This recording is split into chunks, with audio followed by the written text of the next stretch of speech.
How'd you get inside that cloud? Also, how could you eat an entire box of Pop-Tarts and still be this hungry? This drink, I like it. Another! This is going on Facebook. Smile. Your ancestors called it magic, and you call it science. Well, I come from a place where they're one and the same. But who are you, really? You'll see soon enough. God, I hope you're not crazy.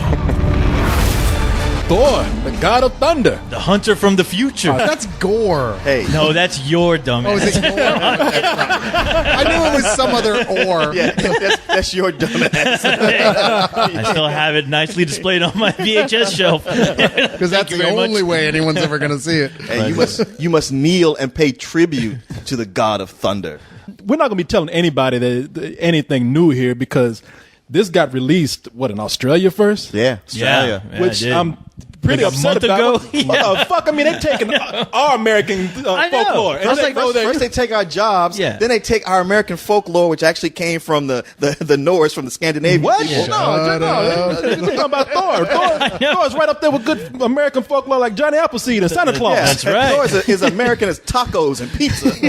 What? I guess, speaking of stealing, you could say that America, I guess, stole the Norse god because we took it and just made American by putting in a funny book. We made it real stupid. Yeah, exactly. Hey, man, we did something nobody else could do. We put him in tights.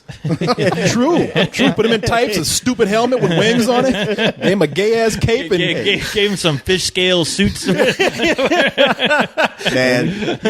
you can't tell me that you wouldn't wear a helmet with big wings on it. Come on now. You guys are freaking me out talking shit about Thor at this point, right? Because I grew up with I fucked wherever it came from. It's Marvel Comics Thor. Yeah, and he's Stan Lee. Well, he's it a came- badass motherfucker. Yeah. And they did a pretty good job of making a costume transition that I thought couldn't possibly work on screen actually work on screen. This is the best retelling of Masters of the Universe that I've seen in a really long time. Hey, you know what? I'll be honest. One of the reasons I kept saying like I didn't have high hopes for this movie because Thor works in a comic book, but I just couldn't see how it could translate to film. There's just so many things that are problematic about it, but I'll be damned if he didn't get so much of it right. I had to go like, okay, Kenneth Branagh. They did. My hats off to you. I was one of the biggest naysayers because I think I was laughing every time anybody talked about them making a Thor movie. I'm like, nay, I say, because it's like how are you gonna really translate this into a film to where people get it without them just laughing at the dialogue? Because if you read one of those comic books, you pick up any fucking Thor comic book, read it,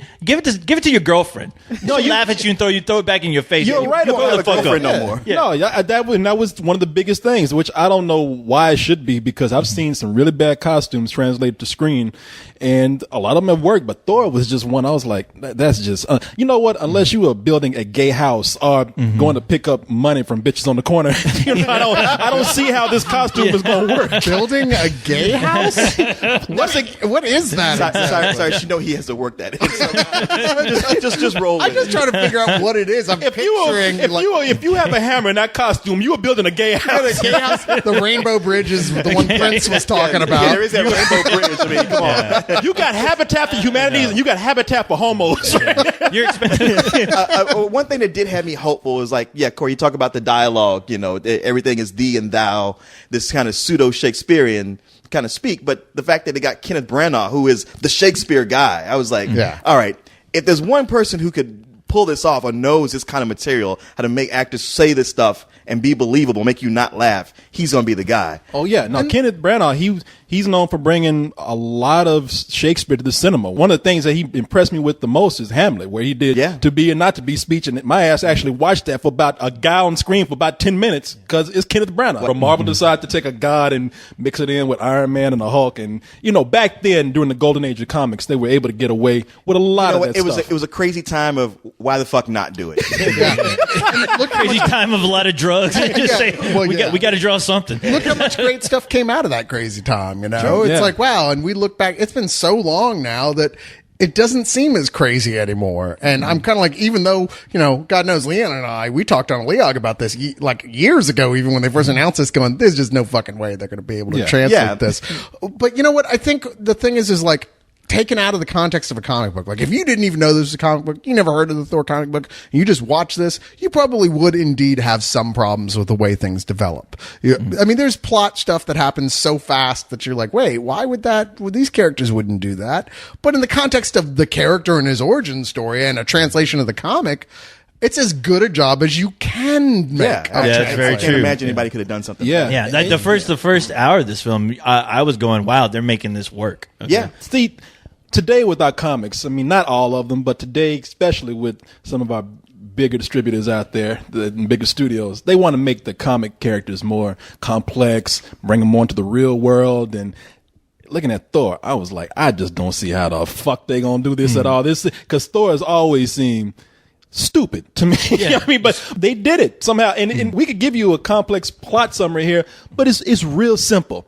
You have a warrior from another realm who's an asshole. Another realm, another dimension. Talk from another dimension, talking shit too much to his dad. His dad, all right, I had enough of this. I banish thee to Earth. Now, daddy takes his powers away so he can go around trying to act all badass and embarrass himself. And he begins to realize the error of his ways when he starts to see some of that good Earth ass. I mean, really, because nothing changes his mind about anything until it's like, Specifically Natalie Portman. yeah, I better quit acting like an ass if I want to get laid by this chick. Natalie Portman putting herself in a horn of plenty the way she did in front of him there. Like, you can have me anytime you want. Right from the That bat. would be enough to convince me of anything. I mean, Natalie Portman didn't waste no time falling for that. Before he hit the ground, she was out there, because he falls to Earth, literally falls from the sky to Earth. She was out there with her hands wide open, ready to catch his big ass.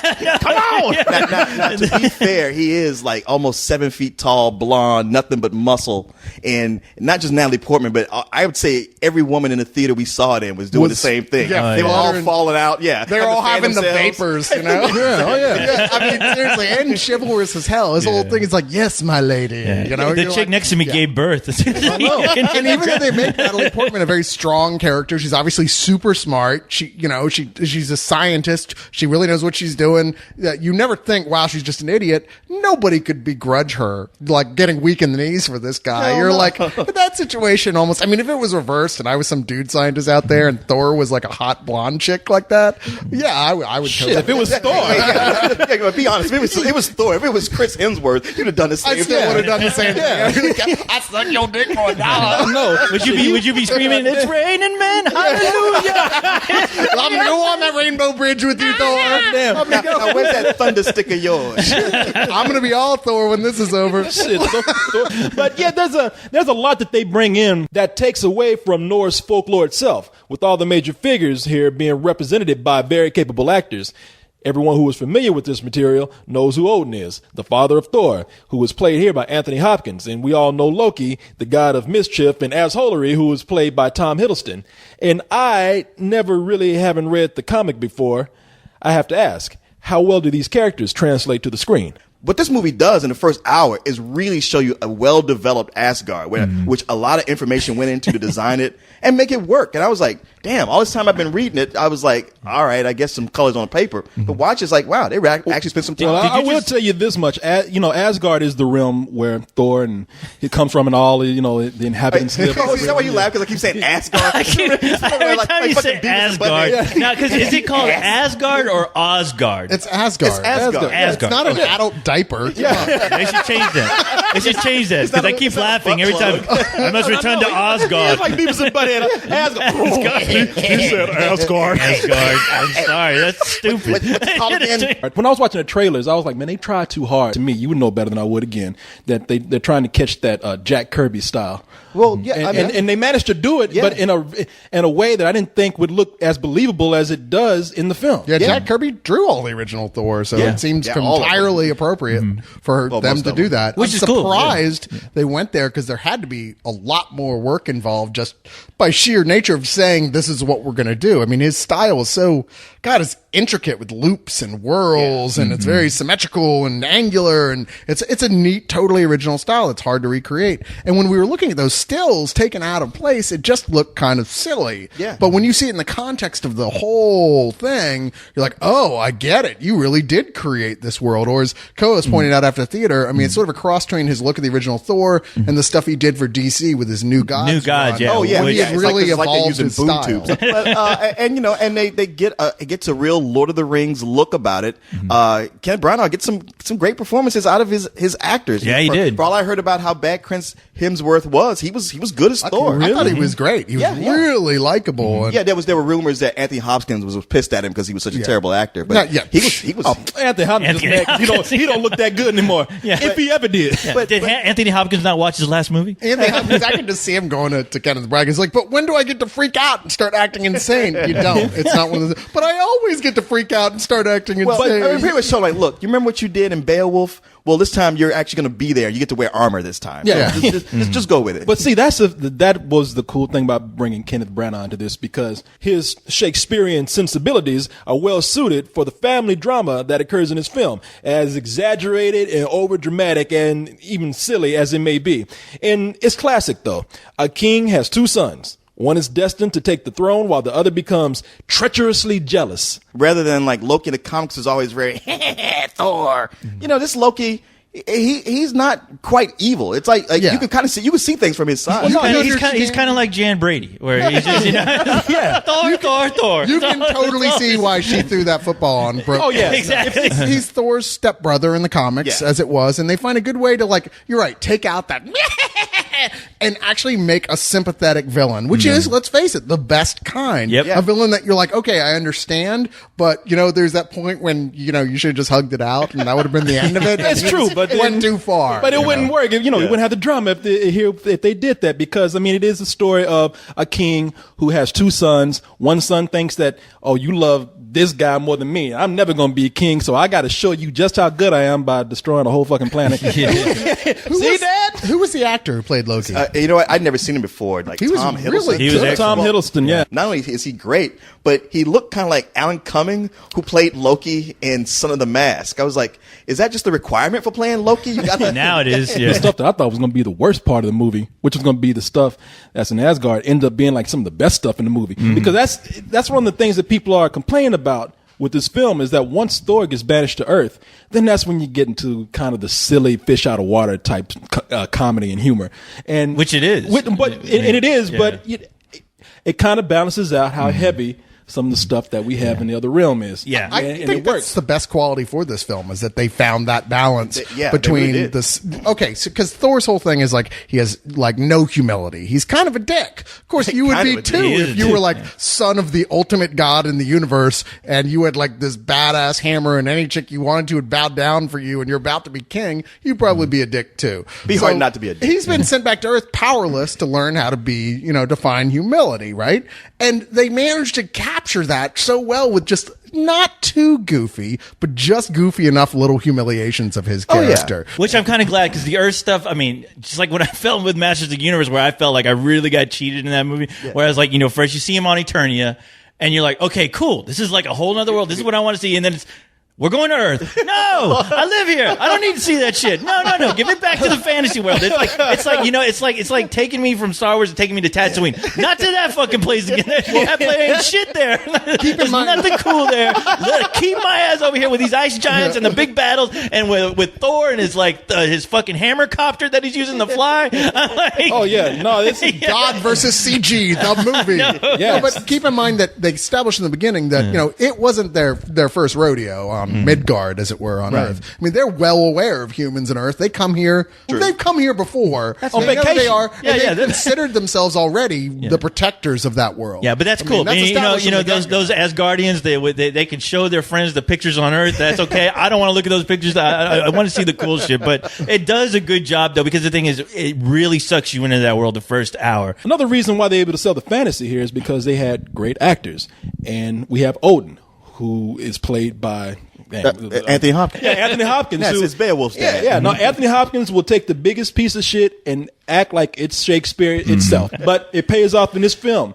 He feels like an authority figure. He feels like a father. He feels like a god. Thor, Odin's son, you have betrayed the express command of your king Through your arrogance and stupidity, you've opened these peaceful realms and innocent lives to the horror and desolation of war!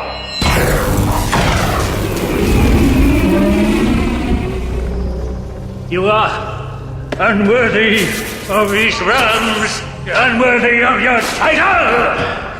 You're unworthy! I now take from you your power!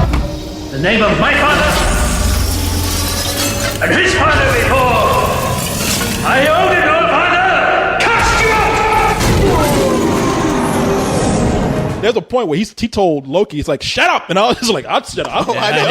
Yes, sir. You do that. He was good. He actually toned it down to where it worked, and it made me like go, all right, you are an actor. Good for you. Yeah, he's not just chewing scenery. Yeah, when he blows up like that. And you know what? They gave him every fucking device to do that. They got him in a gold suit, fucking dressing up like 3 costume changes. I mean, yeah, he could have gone on the deep end. You know, Even if it is a total like obvious plot device to take him out of the whole middle of the film, just so you know the film can happen. Even though I did want to hear him go, I want to kill these motherfucking ice giants.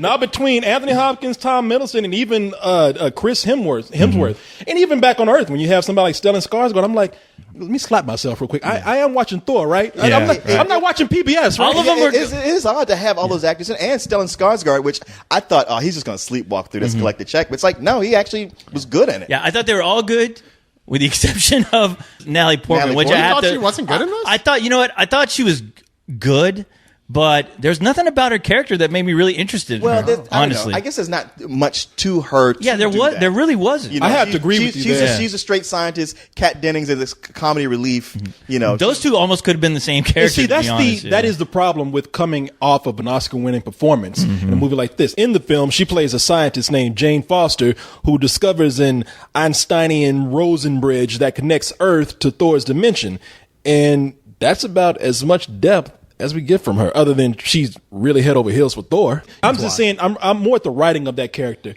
and unfortunately, it has her in the shadow of Black Swan. So you look at that in like 2 different lights. I mean, you look at and it's like, not her fault. And I'm not saying it's not her fault. It's just you see what she did in Black Swan. But and I guarantee you, people going in there are going to look at Natalie Portman going, you know, she was like okay, but almost kind of forgettable. You know what it was? She was. You feel like she's wasted. She feel like she's good enough actress where she should have been given more to do. I can't imagine her anybody doing more with the role that was written than what she did. I mean, I think it's ridiculous to criticize her performance. I mean, she did a great job with a very little amount to do. Well, he didn't criticize her performance. No, I'm not criticizing the performance. I'm just saying you're criticizing like her part. How part, yes. I mean, you really bought the chemistry between her and Chris Hemsworth. Yeah, I know I did. We didn't. I can't agree with that. I mean, you know, to make it like one of the great loves of all time. Yeah, it's too short. It's not fleshed out enough. But for them to have the chemistry, I completely bought that. But at the same time, you gotta, you know, you think about how many things are going on, how many pieces are on the chessboard.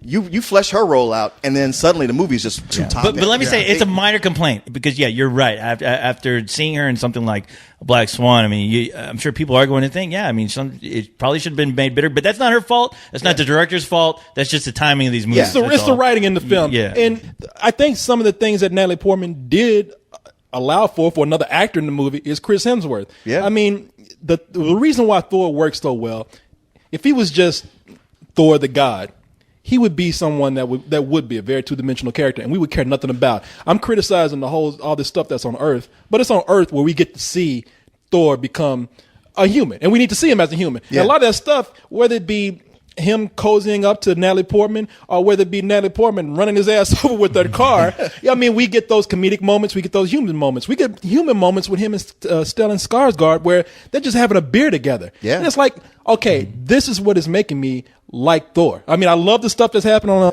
Asgard, whatever. But it's these little scenes here on Earth with everyone that is bringing more of the humanity to the story. It makes you not bored with the Earth scenes, because otherwise it would be real easy to be that way, to go, oh, can we get back to it? But it's like, you know what? These are working too. It's a good balance. They quickly set up a sense of camaraderie and fun and even goofiness, just enough. Yeah. Not enough to make him look like a complete idiot, but enough where a guy who used to be one of the most powerful being in the universe is suddenly human and he's tripping over his own feet. Yeah. No, well, they could have made a movie that was too heavy. They managed to be able to capture it just right. Even when Thor's allies come down to Earth to save him, we won't say anything, but there's some funny lines that when the SHIELD guys have to call in what they see with these guys parading down the streets in their armors and boots and weapons. It's a hilarious line. Well, what made me laugh was the sense of humor about that was something like, I would normally lean over to you and make a joke about that. Yeah, they did it in the film. And you know what? It's funny because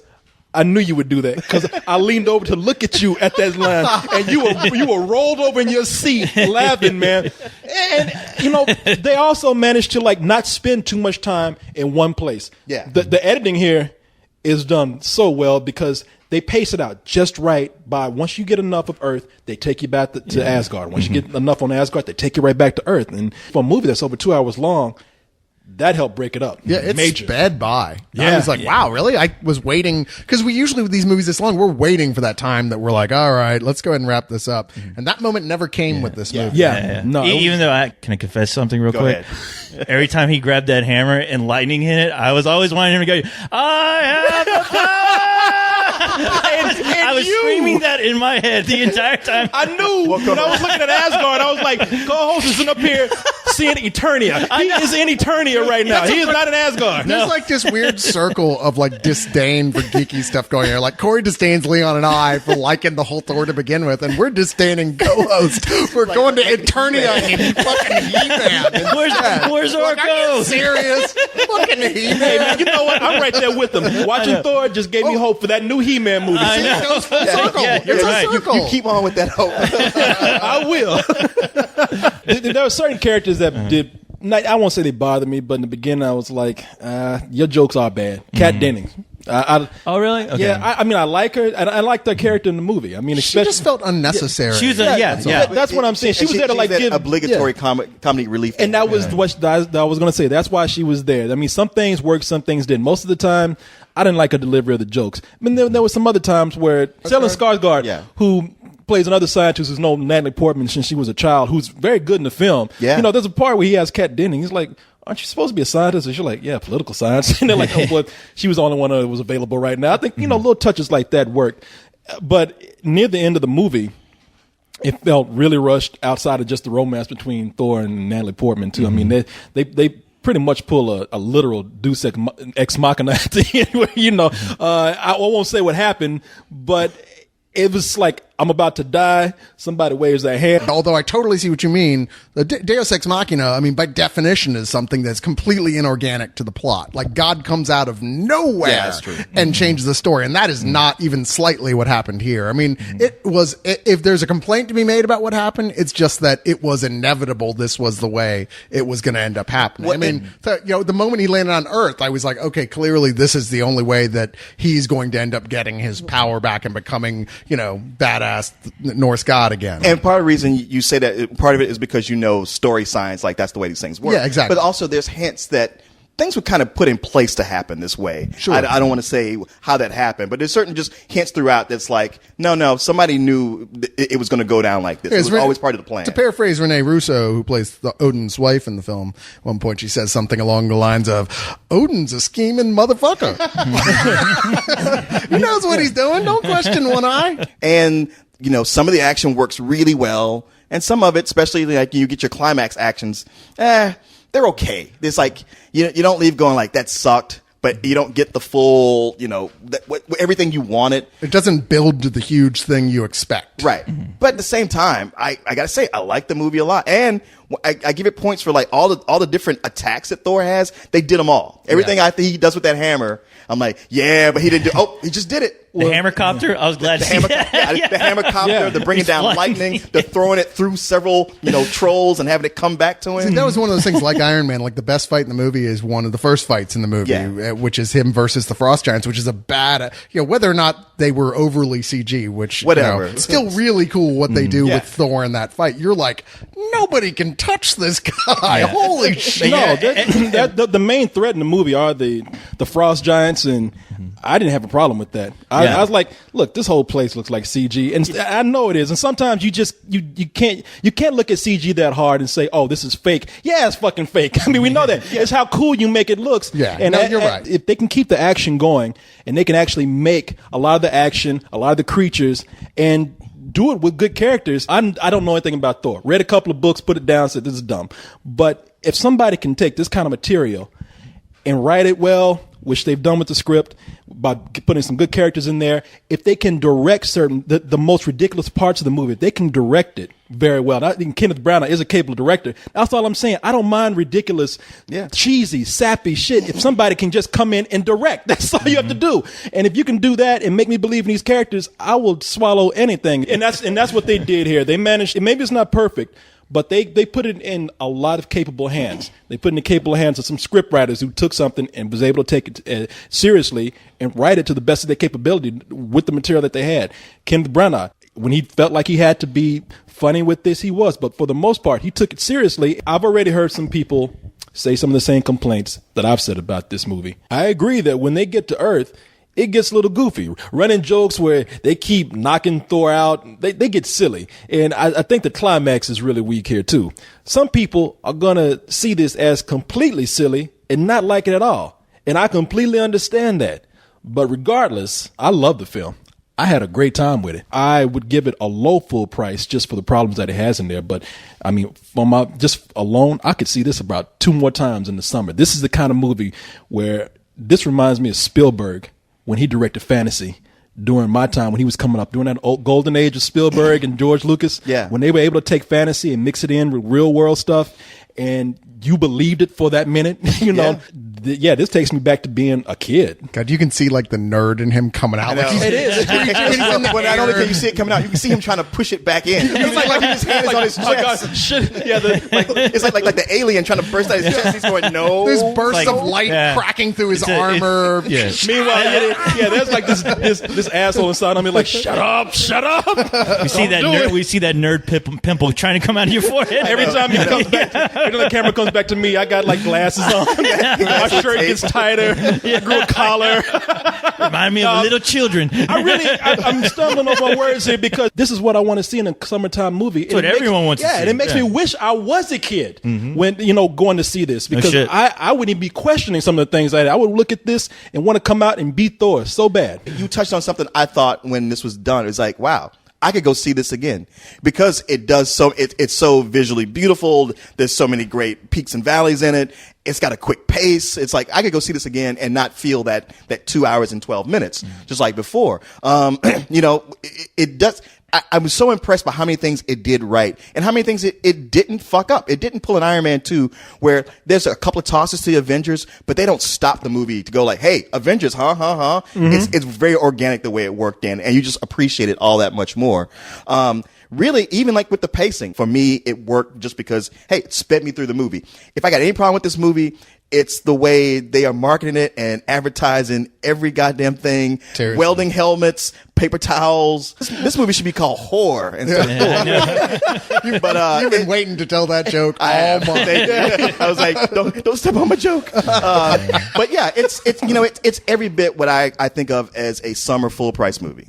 Yeah. You know what? I'm almost there. I'm going to start off by saying it's a low full price because I had problems with it too, and probably most of the same ones you did, Corey. The one issue that is something for me, and it's a problem I have repeatedly with these kind of films, is that every time it's like a straight up fight scene between two characters, it's like just so many cuts and so close in that you just have to almost take the movie's word for it. It's a cool fight. There's something flashing. There's a close up of someone's face going, "Rah!" and really you don't see the fight at all. But there's so much stuff that is good here. There's so much to genuinely like. Even all the supporting roles are incredibly well filled out. I mean, fuck, I want to see a spinoff just about Heimdall with Idris Elba playing the role. I was like, man, that guy's a badass. Can't believe people were bitching about it. Why did they get a black guy to play that role? It's like, now you don't even think about that. Now, Even though I gotta tell you, now no one else could ever play that role. Yeah. But I like the way they took a black character and put him in Asgard. And what they do, they made him a doorkeeper. He's a doorman. Yeah, he's a doorman. I was thinking just because he's blind. I was like, man, why's always a black guy got to be blind? I was like, they should have just put some white gloves on his brother. You going to Earth, sir? All right. You going to fight the Frozots again, sir? There you go, sir. For that matter, he should have had a moment with Thor where Thor's all depressed and he gives Thor some wise sage advice and it becomes the magical Negro. Yeah. What's wrong, Thor, sir? And they're all bitching about a black guy, but there's always been an Asian guy up in there. It's like, why are you bitching about the black guy but not the Asian guy? Why is that? I know. I'm going to give it a full prize. This was the one movie I wasn't looking forward to at all. And I was like, wow, okay, this is how you start the whole summer movie blockbuster thing. This is making me really excited about Captain America, which I thought I'd never say. Only because I'm like, okay, if they did it right, I'm hoping, if I'm gambling here, I'm hoping they'll do the next movie, the Captain America, right. Hoping they fucking, just go nuts with Green Lantern. But with this though, it was a good solid story. I mean, despite my dislikes for the romance angle of it, I can get over that only because you're right. The 2 hours and 12 minutes fly by like nothing to where I was like, jealous. I can keep watching another hour of this movie. The only thing though is next time I do want to see it again. The only thing though is next time I do want to see it without the 3D. We saw it in 3D today, and I honestly thought the kick-ass fight scene at the beginning, it's really dark, and I didn't know if it was because of the 3D glasses, which I'm sure it was, because I know this wasn't made to be 3D. Right. But I would like to see it in a nice digital projection just to watch those fight scenes. Dude, the Earth scenes are in New Mexico in the middle of the afternoon, and it still looks. It looked like it was about to rain. Damn 3D glasses. I heard really regular audience members coming out going, "Man, I got to go see this again in 2D." Yeah. They didn't want to see it in 3D, and Hollywood's just like, "I'm sorry, did you say you want to see more 3D?" No, we don't want to see any more 3D. Oh, 3D. You just said you want 3D. All right, we got you. Damn it. That's one of the biggest things about 3D, man. It's like, that's why I don't want it with the glasses, because it makes everything darker. Yeah. It really did. And it really did, especially during the fight with the ice giants where, I mean, that scene's supposed to be dark. But all I thought was like, damn it, I wish I could take these fucking glasses off. If you're going to beat any movie this summer, this is the one to beat now. Honestly. Yeah, I know. Because that's all I started thinking about. You're meeting these characters on a whole nother planet, and I'm just like, all right, man, you got a lot to live up to now. I was impressed by the way that they made the God angle work with this. It really did. Yeah, I mean, they managed to take it and change it into... It's just another dimension. Yeah, they're not gods. They're a super advanced alien race that's probably been around for a million years. Exactly. To the point where, they had the movie, they repeatedly say, without actually spelling it out, any magic so advanced is going to, any science so advanced is going to look like magic, or that. No, they do spell it out. Well, I mean, they don't actually go, they're not gods.